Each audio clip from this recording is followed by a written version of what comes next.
You may have heard stories in the past about the rather backbiting world of academia, where people, sinat sofrim, where people treat one another with a terrible disdain that is worse than any Wall Street law firm might experience.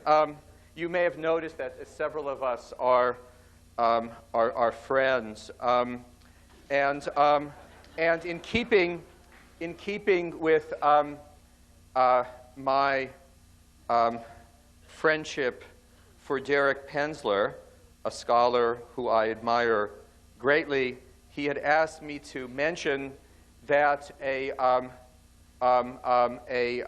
section, I think a rather generous section, of the New History of the Jews issued by Harcourt Brace, that commercial publisher, he has published in it, in a volume published by Harcourt Brace, in a volume on the history of the Jews. I've mangled the sentence, but I wanted to give this announcement great primacy. In fact, I'd originally planned to say it 3 times in this introduction. 3 is an important number in Jewish legalistic literature. Derek is the author of a superb book, Zionism and Technocracy, on the origins of Jewish Palestine. He's a scholar who combines an expertise in economics, in politics, in culture, in social history. He's completing a book entitled Shylock's Children, Jews, Economics, and Ethnic Identity in Modern Europe. And it's with great pleasure that I give you Derek Penslar.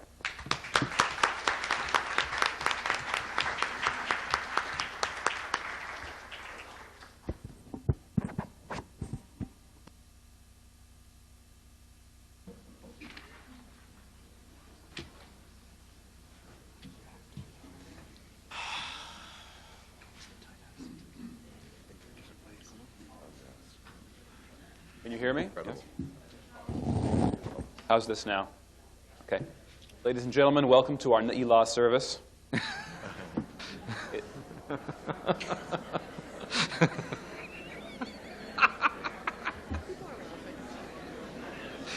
Okay. Since this is a rather unorthodox congregation, I will absolve you of the obligation to stand throughout the entire service.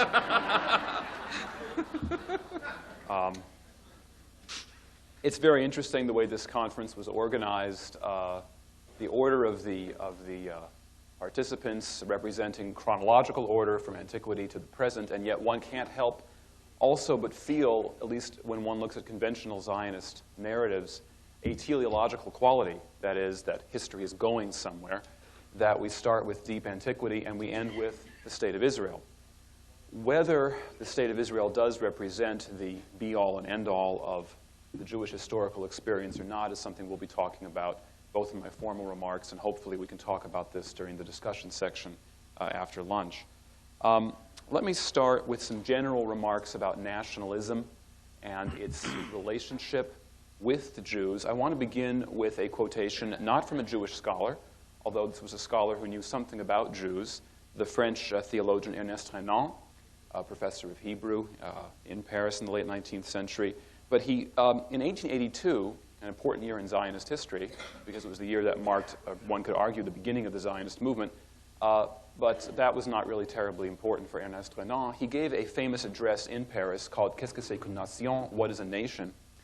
In which he observed, quote, "To forget and to get one's history wrong are essential factors in the making of a nation."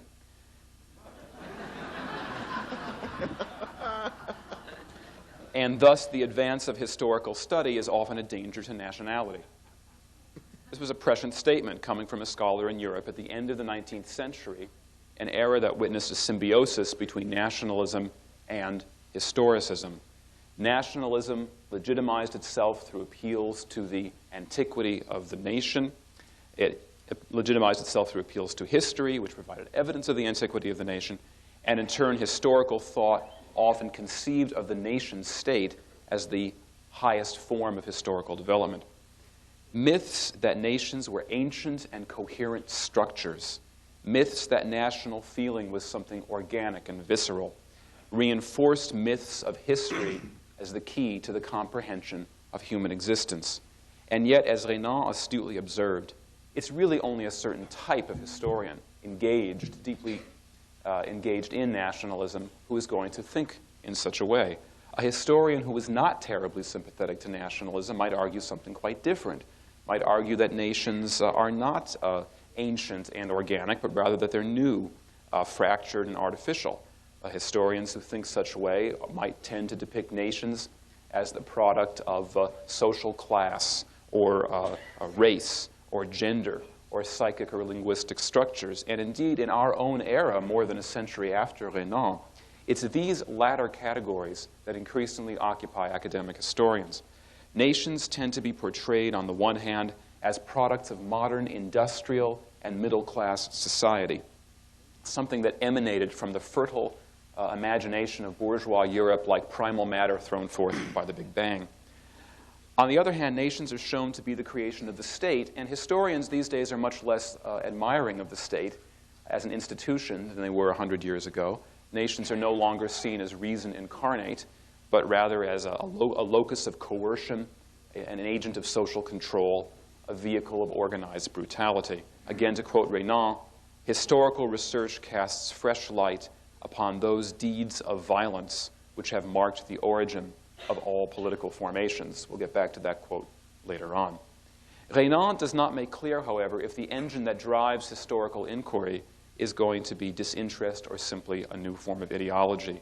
In other words, if nationalist historical consciousness was informed by myth, how do we know that what historians are writing today is not informed by counter-myth?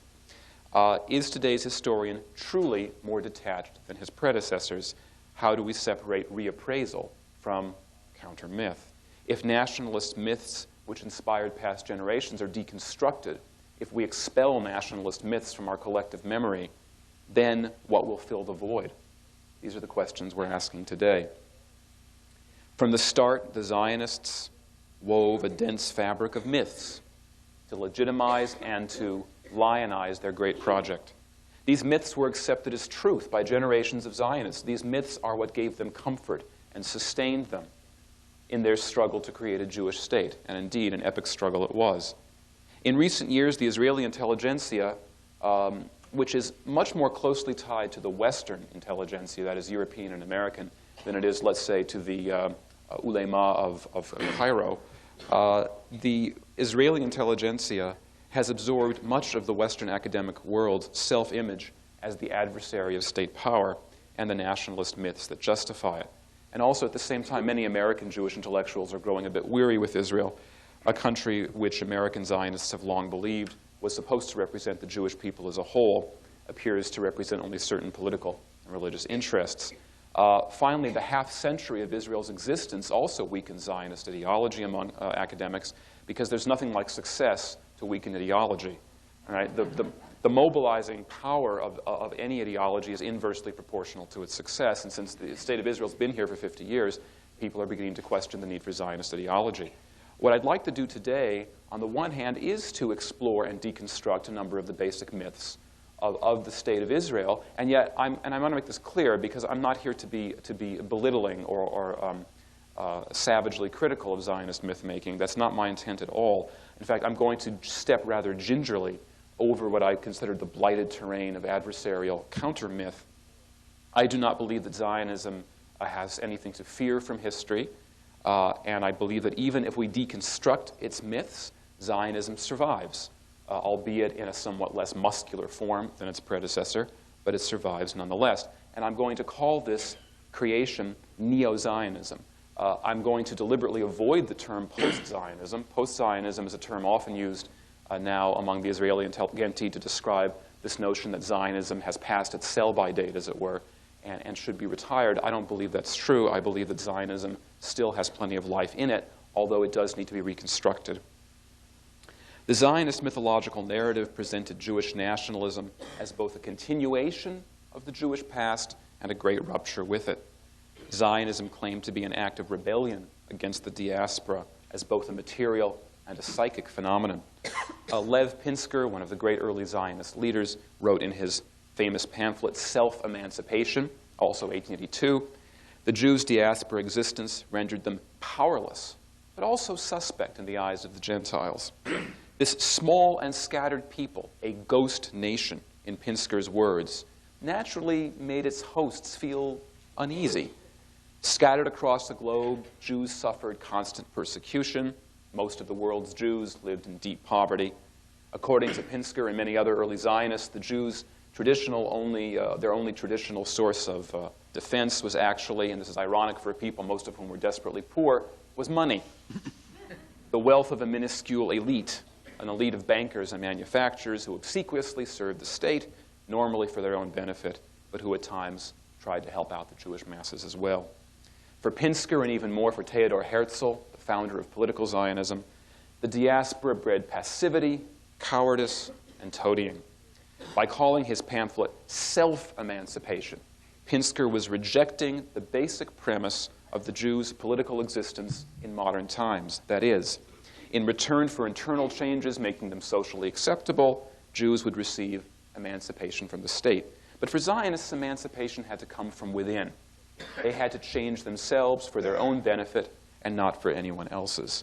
Emancipation was not merely political. It was going to be cultural and spiritual and economic. Zionists agreed with the Gentile critique that Jews were economically unproductive, that they were tied up in parasitical occupations like peddling and the money trade. Zionists accepted the Gentile notion that Jews should become productive, meaning they should become farmers and craftsmen. We all know how useful that is in 20th century industrial society. But Zionists believed that they should make these changes for their own benefit and not for the benefit of the Gentiles. Similarly, Zionists tended to accept as true anti-Semitic accusations that Jews were frail and clumsy, disease-prone, nervous and neurotic, lacking in honor, courage, and dignity. This was sort of a standard anti-Semitic litany, and Zionists, by and large, accepted these accusations as true, but they claimed that these problems were simply environmental and that once the Zionists accomplished their great reconstructive effort in Palestine, these problems would fade away. In classic Zionism, then, the diaspora was not just a state of being, it was a state of mind. It affected all aspects of life, including language and religion. Ever since the Haskalah, in the later 18th century onwards, Yiddish had been the target of criticism as a bastard tongue, undignified and aesthetically sterile. For adherents of the Haskalah, and later for the Zionists, it was only a short step from arguing that Jews spoke Yiddish because they were miserable to saying that Jews were miserable because they spoke Yiddish. Hebrew was favored, partly because it was claimed to be purer than Yiddish. Hebrew also enjoyed august status as the language of the Old Testament. The period of the Haskalah, late 18th century, was a period when Europeans were obsessed with classical antiquity.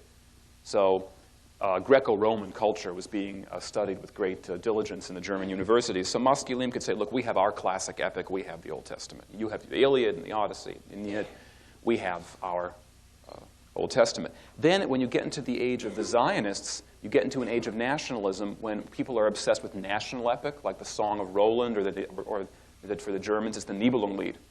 So the Zionists can say, we have our Nibelungenlied, it's the Old Testament, the Hebrew Bible. Zionism retained the Haskalah's critique of Yiddish, but augmented negative associations between Yiddish and femininity.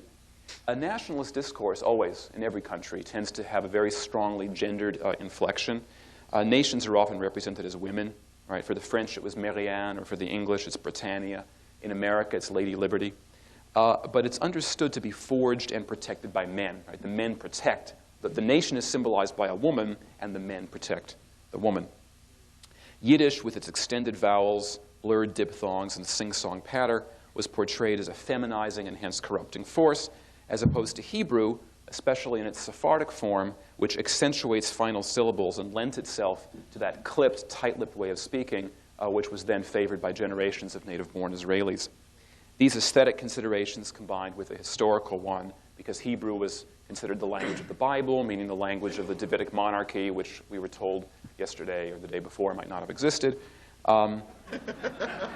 But let's assume that it did, and that Hebrew then is associated with power, the power of King David, the power of Solomon, and so forth. This critique of diaspora existence and the notion that a rupture with it would promote a reawakening of authentic Jewish life applied to Eastern and Western European Jews alike. Eastern European Jews, Zionists claim, had been stunted by poverty and persecution. Their religious practices were shrouded in superstition and ignorance. The former, Western European Jews, Zionists claimed, had been seduced by the material benefits of emancipation and the lure of Gentile acceptance, so they were rapidly assimilating, casting aside Jewish practice, intermarrying, and producing ever fewer Jewish children. The arid, lifeless Reform Judaism practiced in the West was even more repulsive to Zionists than the ossified orthodoxy endemic in the East. For the latter, at least preserved Hebrew, which was, as well as visceral feelings of Jewish peoplehood and hope for collective redemption. This was the mythological vision of continuity and rupture between Zionism and the Jewish past. Now, how much of this was true? Well, the Zionists did not invent modern Jewish politics, nor were their political efforts free of the kind of behind-the-scenes negotiating and wheedling which characterized Stadlanut, traditional Jewish intercession with authorities. As early as the 1840s, Jewish leaders throughout Europe reacted to the notorious Damascus blood libel by international Jewish political organization, mass protests, appeals to the media, journalistic campaigns. In other words, what we associate today with diaspora Jewish politics goes back to the 1840s. It was not invented by the Zionists. By the end of the 19th century, European and American Jews had constructed well-developed political networks devoted to the defense of Jewish rights and the alleviation of Jewish poverty worldwide. Now, it's true that these organizations were often led by Jewish financial elites, what I call the macherocracy.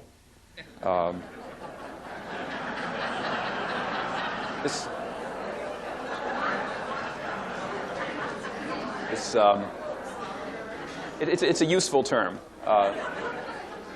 But the fact is that the Zionist movement also relied on certain very powerful and wealthy individuals like Baron Edmund de Rothschild, who single-handedly supported almost the entire rural Jewish community in Palestine for quite some time.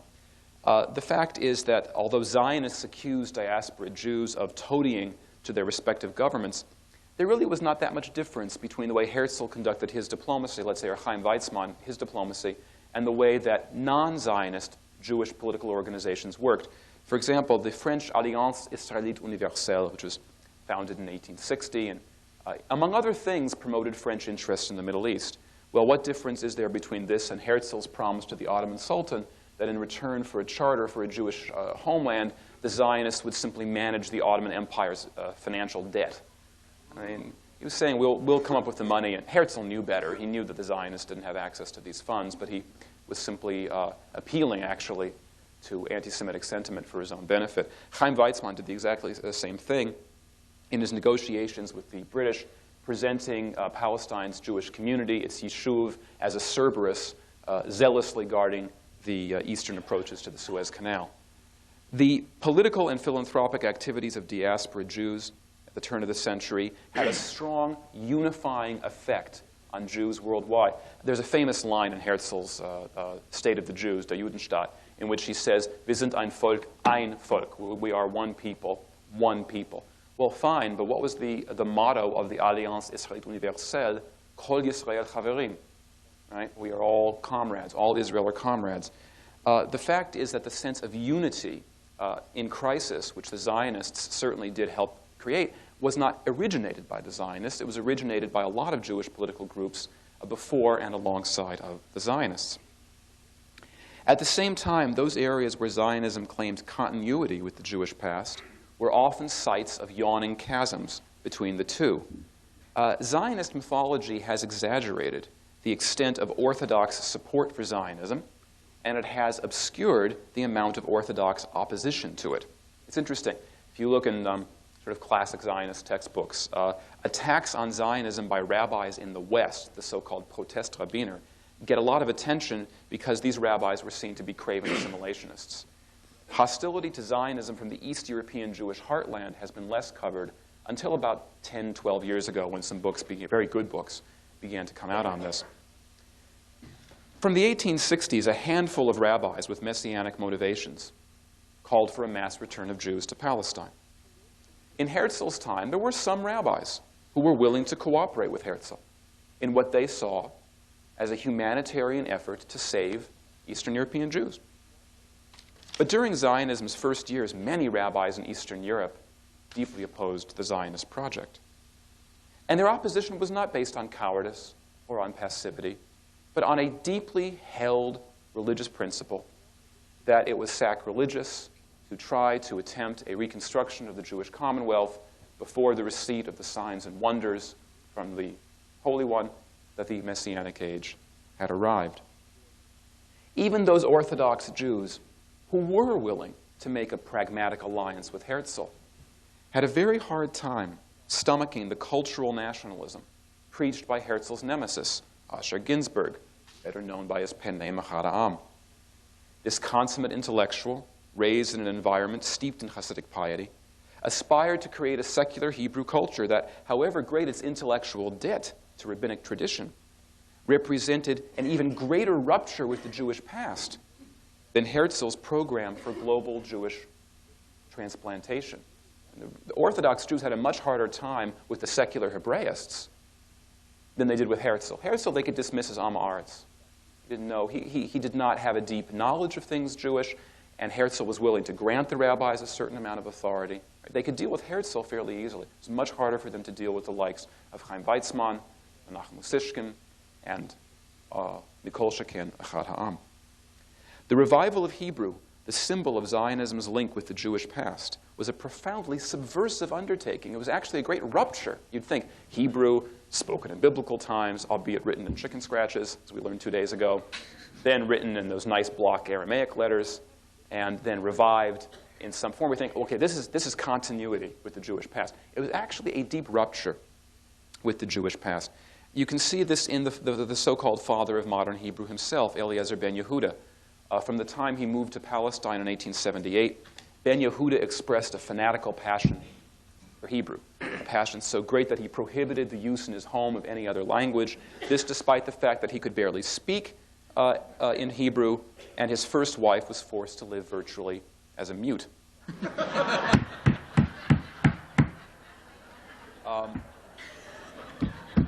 true.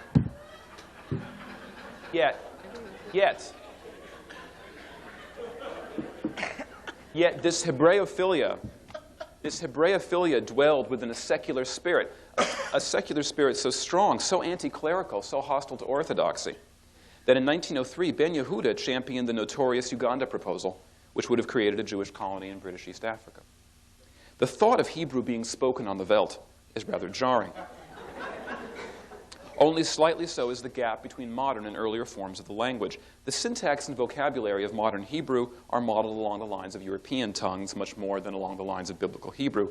Hebrew words are easily and mechanically created via simple voweling mechanisms or the addition of consonantal prefixes. So, for example, if you take the Hebrew root ayaf or ayef, which connotes exhaustion, then you simply play with the voweling and add a letter, and you get ayafut, which is exhaustion, or even better yet, one of the newest words invented by the Hebrew Language Academy, ayefet, which means... Do the Israelis know? Even? What is it called? Jet lag. Is it jet lag? Jet lag, yeah. Yeah, jet lag, ayefet. Because in Hebrew, often Don't know yet. that pattern, like a lot of diseases have that, daleket and so forth, and what is it, slachefet, or tuberculosis. So shachefet, okay. So, I mean, and I used this word ayefet, and I was in Israel not long ago, and I used ayefet, and I got, blank stares. And, oh, jet lag. So. Yeah, it's hard jet lag. Hard jet lag. The real Hebrew word is hard jet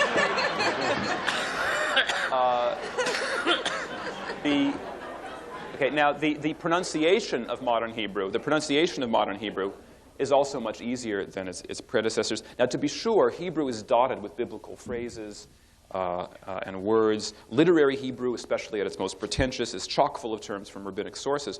But these are decorations on an unequivocally modern linguistic structure. Now, to be sure, you could argue all languages evolve over time. I mean, the English we speak is not the English of Shakespeare or Chaucer and so forth.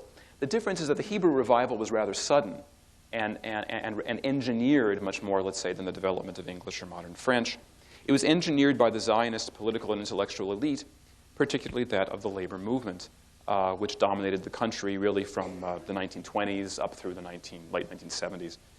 Now, so far I've talked about problems about language, the subversive quality of linguistic revival. Now I want to talk about the fact that Zionism wasn't really a mass movement until it had been around for quite some time. During Zionism's first decades, revolutionary socialism and various other forms of diaspora-centered ideologies were more popular than Zionism. In 1885, there were probably only about 15,000 Jews worldwide in Zionist societies. By 1898, the number was up to 100,000, 1% of world Jewry. In Russia in 1906, out of 100,000 Jews involved in socialist politics, only 15% affiliated with Zionist parties. The rest were in the revolutionary and Yiddishist Bund, or parties that championed Jewish autonomy within Eastern Europe. Zionism became a bona fide mass movement after the First World War, thanks to the Balfour Declaration, the British presence in Palestine, the deteriorating conditions of life for Eastern European Jews. During the 1930s, Orthodox opposition to Zionism softened, partly due to concern about the Jewish community in Palestine, the Shuv, in the wake of the 1929 riots. The Arab Revolt of 1936 to late 1938 made people even more sympathetic with Zionism. It was in the mid-1930s that the reform movement in this country issued its Cincinnati platform, which was far more sympathetic to Zionism than the earlier Pittsburgh platform of the 1880s. By 1935, the Zionist organization had well over 1 million members, and it was truly a mass movement. The Zionist movement, by the time it really had reached maturity by the 1930s, nourished itself from myths. We've talked today about a myth of continuity and a myth of rupture. What I want to talk now, I want to switch about myths of singularity. The fact is that even the myths of continuity and rupture that the Zionists claimed are very similar to those of other nations. That is, all national movements have myths of a heroic age, decline, redemption. Nations in general compensate for, if they don't have a state, they compensate for their ignoble status by hearkening to the past. So for example, for Zionists, the Davidic monarchy played the role for them that the ancient Khmer state played for modern Cambodia, or the Pharaonic period for Nasserism in Egypt, or the Chaldean Empire for the builders of modern Iraq, particularly Sati al-Husri, the Iraqi education minister in the 1930s, and who was very similar in many ways to sort of the equivalent of Beryl Katznelson at the same time in the Yishuv. A recently issued Iraqi postage stamp, for example, depicts Saddam Hussein shaking the hands of Nebuchadnezzar. Seriously.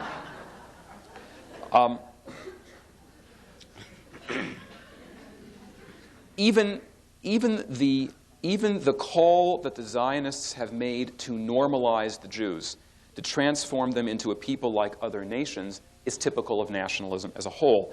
National movements seek to preserve or to revive what are believed to be the unique characteristics of a people, and they do so by implanting these characteristics into a universal, commonly accepted framework in the 20th century, the nation-state. Whatever its ties to the Jewish past, Zionism could only have been born in the late 19th century, and it could only have flourished in the early 20th.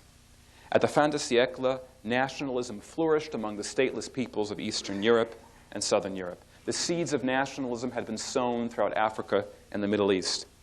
It was an era of universal rebellion. The downtrodden threatened the status quo through a combination of political and social revolutions. 1897 was one of those enchanted years of multiple, momentous, and connected events, like an alignment of planets that, astrologers tell us, profoundly affect the human psyche. It marked the birth of both political Zionism and the alternative solution to the Jewish problem, the Bund. Outside of Jewish circles, 1897 witnessed the beginning of an effort to establish an African-American homeland in Oklahoma. Back in Europe, it was Queen Victoria's Diamond Jubilee, a celebration of British imperialist power without which the Zionists could never have claimed a foothold in Palestine. And finally, perhaps most important, it was the year when Karl Lueger, an anti-Semitic demagogue, became mayor of Vienna, Herzl's home for most of his life. Zionism's debt to Lueger and to the mass politics he represented cannot be ignored. Herzl was a charismatic figure who appealed to emotion as well as to reason. He appreciated the value of flags and rituals in the choreography of modern politics. During the 1930s, Vladimir Jabotinsky's revisionist movement combined Herzl's aestheticization of politics with a fondness for military drill, and at least for some of Jabotinsky's adherents, incendiary language and a penchant for hooliganism. Although the Yeshuv's labor movement placed somewhat less stress on charismatic leadership and militarism, its leader, the formidable David Ben-Gurion, bullied its opponents through machine politics and control over much of the Yeshuv economy. Zionism's umbilical link with imperialism also demands scrutiny. Zionist leaders took for granted that some form of non-Arab rule would take place in the Middle East, whether it's the Ottoman Turks or the British or the Germans or someone else. Zionists at first assumed that the Ottoman Turks would give the Zionists what they wanted. The 1908 Young Turk Revolution, which brought about some level of liberal and parliamentary rule in the empire, gave Zionists the false hope that Palestine could become a kind of autonomous province of a confederation, or a multinational Ottoman federation. Thus, the young Ben-Gurion moved to Istanbul, learned Turkish, fluent Turkish in about 8 months, passed his exams with flying colors, donned a fez, and enrolled in the university's law faculty in order to become an Ottoman political official. Unfortunately, the Ottoman Turks had few Zionist sympathies. The collapse of the Ottoman Empire at the end of the First World War put an end to Ben-Gurion's dreams of becoming the Postmaster General of Jaffa.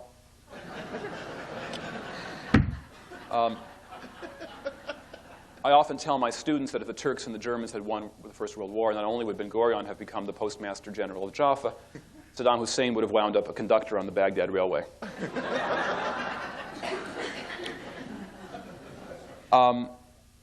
Then after the First World War, Zionist focus switched to Britain. And as we know, the British, through the Balfour Declaration and through the Mandate, promoted the development of the Jewish national home, perhaps not as much as the Jews wanted, but certainly a great deal more than the Arabs wanted. And that's why both Jews and Arabs can accuse the Arabs of, the British of bias against them. But the fact is the British did allow several 100,000 Jews to immigrate to Palestine during the interwar period. We all wish they'd allowed more, right, because it could have saved a great many Jews from the Holocaust. But still, I can understand the Arab perspective that the British fostered the Jewish national home as well. Arab scholars, ever since Israel's birth, have branded Israel a particularly insidious form of imperialism. It's what Arab scholars and scholars in general call settler colonialism. By this I mean settler colonialist societies are different from ordinary colonies. Ordinary colonies exploit native labor in order to benefit the motherland. Settler colonialist societies like the United States or South Africa or Israel, if you accept this highly anti-Zionist view, not only exploit native labor, they relieve the motherland of surplus population by absorbing waves of immigration. And there are leftist scholars in Israel who have now accepted this line of thinking. They say that the very slogan of labor Zionism, Hebrew labor, was actually an insidious form of imperialism because it means extruding Palestinian Arabs from the Palestinian economy. So you're denying them work. So this is at least as bad a form of imperialism as exploiting them through low wages. I'm not saying I agree with this, and I'm going to go on later on in my talk to talk about what I agree with and what I don't. But I'm simply explaining these accusations. Closely related to this critique is a reevaluation of the process by which Zionists gained control of the territory of the land of Israel. For example, the conventional Zionist mythological narrative, which I received as a child, was that the Zionists bought the land of Palestine, often at very high prices. They always put that in, often at very high prices, from absentee Arab landlords who were sort of irresponsible playboys living the high life in Beirut and Damascus and ignoring their felachin, their peasants, on their vast latifundia. The myth continues that the land was infertile, rocky, swamp-ridden, and malarial, but a combination of heroic effort and Western technology took care of that, turning into verdant farmland. And then, to top it all off, the land was then vacated in 1948 when hundreds of thousands of Palestinian Arabs left the land out of fear for their lives or because they were ordered by their leadership to clear the battlefield in order so that the Arab armies might destroy the young state of Israel. This mythological narrative evokes images of Arab incompetence, deviousness, and cowardice. It's been challenged in many ways. There are scholars now who point out, for example, that Zionist land purchases did disappropriate many Arabs, that Zionist land purchases often took place from small-scale freeholders, not vast landowners. There are people who now tell us that much of Palestine's land was arable and well-tended, even without the Zionist presence. They claim that Zionists were blinkered by a European worldview that associated fertility with verdure, with greenness, and that they really couldn't appreciate that the kind of semi-arid Palestinian ecology was not the same thing as a desert. And then finally, this critique ends that the Zionist sense of cultural and technological superiority, combined with the conviction that they alone had a claim to the land, then made them aggressive and militaristic, and that then the Zionists had no qualms about engineering, so the sort of counter-myth goes, engineering the expulsion of Arabs in 1948. This whole question of Israeli violence is very central to this kind of growing counter-myth that we're getting from some Israeli scholars as well as Arab scholars. Traditional Zionists maintained that the Zionists were not it wasn't a violent movement. In fact, it practiced a purity of arms, tohar neshek, only using violence when absolutely necessary. Acts of wanton terrorism, like the dreadful massacre at Deir Yassin near Jerusalem in the spring of 1948, were highly unusual, and they could always be attributed to splinter groups outside of the Zionist mainstream. The Zionist sort of mythological understanding of Zionist violence would say that if there was violence in Israel in 1948 or after, it was totally a case of let brera, of a lack of alternatives, responses to border raids, viciously aggressive Arab regimes, and so forth. Now, more and more Israeli scholars are beginning to criticize this view of Israel as basically defensive, constantly reacting against violence, not being aggressive. And I've outlined how some Israeli scholars have conceived now of the Zionist project as aggressive and in many ways violent. There are some Americans as well who are beginning to join the fray. The most recent and perhaps provocative example is a book by a man named Daniel Boyarin at the University of California at Berkeley, who has written a stinging critique of Zionism as trumped-up colonialism, a yearning for power and prestige, a dream of riding on horses, hefting phallic weapons, and lording it over the natives. In fact, he even calls Palestine Philistine in the Zionist imagination. It's not my words, it's Daniel Boyarin's. Theodor Herzl, dressed in colonial linens and the obligatory pith helmet, while in Palestine in 1898, is likened to a drag queen. I'm serious. This is a book published by a major university press, with which I am going to publish, so there you go. Herzl is likened to a drag queen, strutting his stuff before the German Emperor Wilhelm II, with whom he had a rather long-anticipated but disappointingly brief encounter while in Palestine. Only somewhat more civil is the Israeli historian Zev Sternhell, who in a recent polemical work on the history of labor Zionism portrays Ben-Gurion as a Leninist, even Stalinist figure, expert at and uninhibited about the use of force to obtain his aims. Sternhell's main concern is Ben-Gurion's domestic policy, not his foreign policy. That is, he wants to show how Ben-Gurion crushed opposition to him and created a unified labor movement by subordinating socialist ideals to a kind of a right-wing integral nationalism. But when Sternhell calls Zionism a form of national socialism, and he uses this term, national socialism, I mean, it's pretty obvious what he's getting at, that Zionism, like its more notorious German relative, contained a will to power that could not be limited to party and trade union congresses. Scholarship tells us that Ben-Gurion plotted as early as the 1930s to transfer Palestinian Arabs out of land that would become the Jewish state. This scholarship goes on to tell us that he actively approved or sanctioned expulsions of Arabs during the 1948 war, and that in the early 1950s, he authorized vengeful and punitive border raids that inflicted numerous civilian casualties and only deepened Arab hostility to Israel. Now, why are people saying these things? Are they true? Is it simply that we are now in a position to understand the truth that we weren't able to understand 30 years ago? Is it simply that now that time has passed, we can go into archives and find material that wasn't there before, that the ideological biases have faded, and now, behold, we find this history of aggression and violence and so forth? As you can imagine, there's a tremendous amount of debate about this. I think that in part, there is a process here of discovery of truth. In part. Archives do stay closed in Israel for anywhere between 30 years and until Yemot HaMashiach.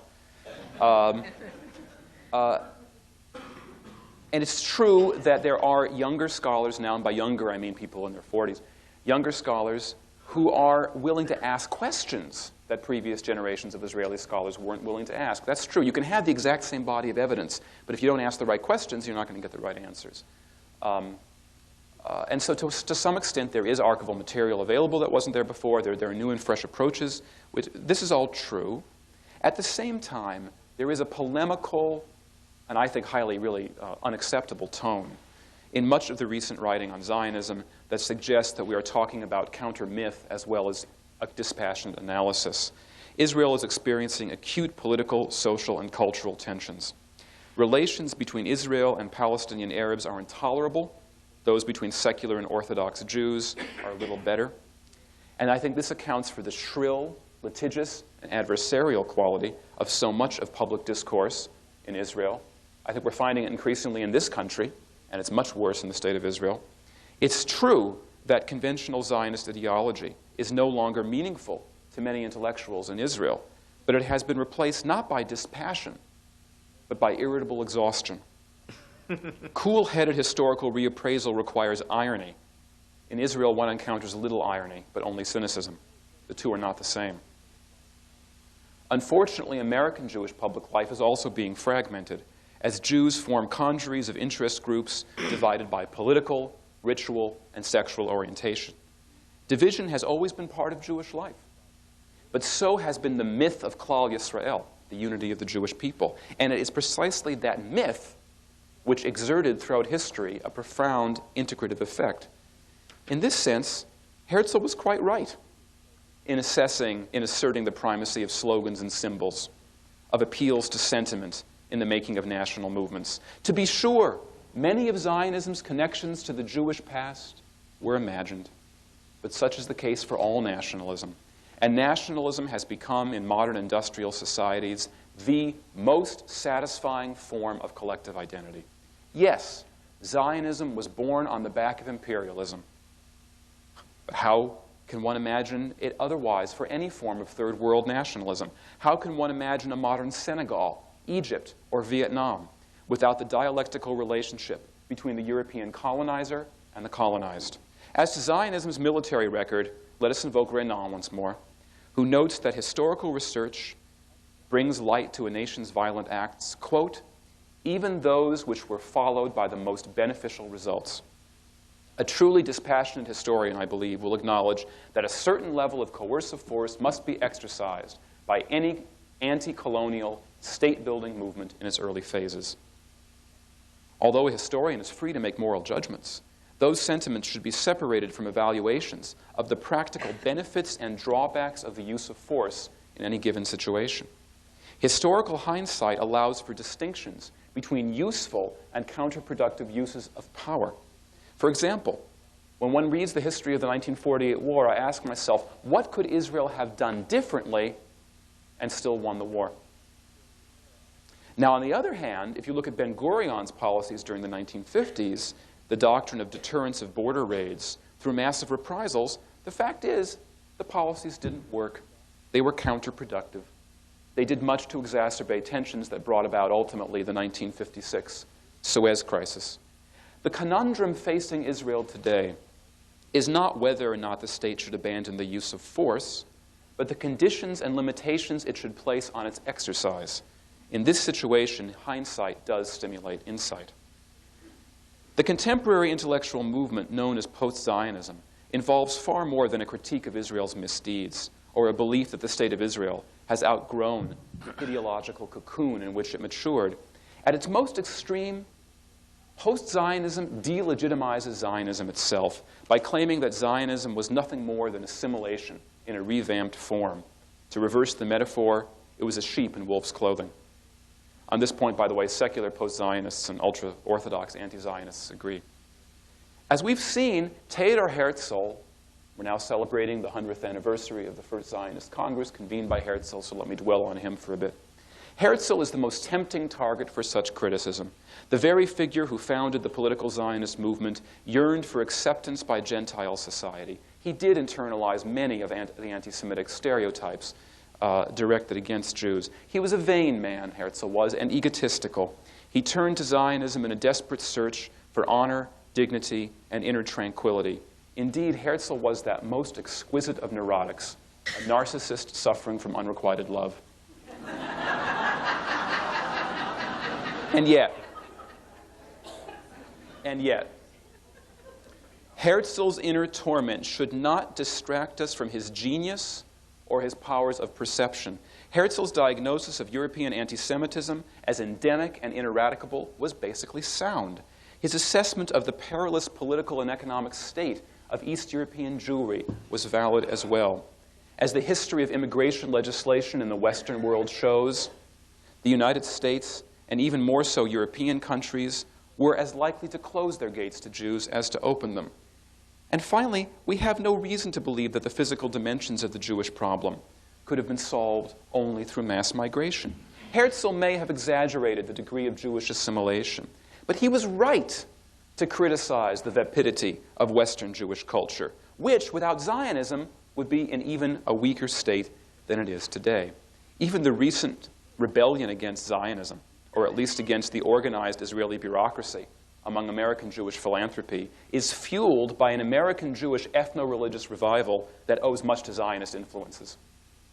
In an age of nationalism and secularism, there was no alternative to the creation of a secular Hebrew culture.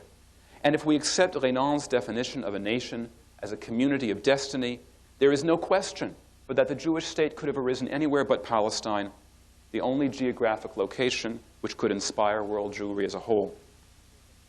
Neo-Zionism recognizes the necessity of Jewish nationalism, celebrates its accomplishments, and acknowledges that Israel's destiny profoundly affects that of Jews worldwide.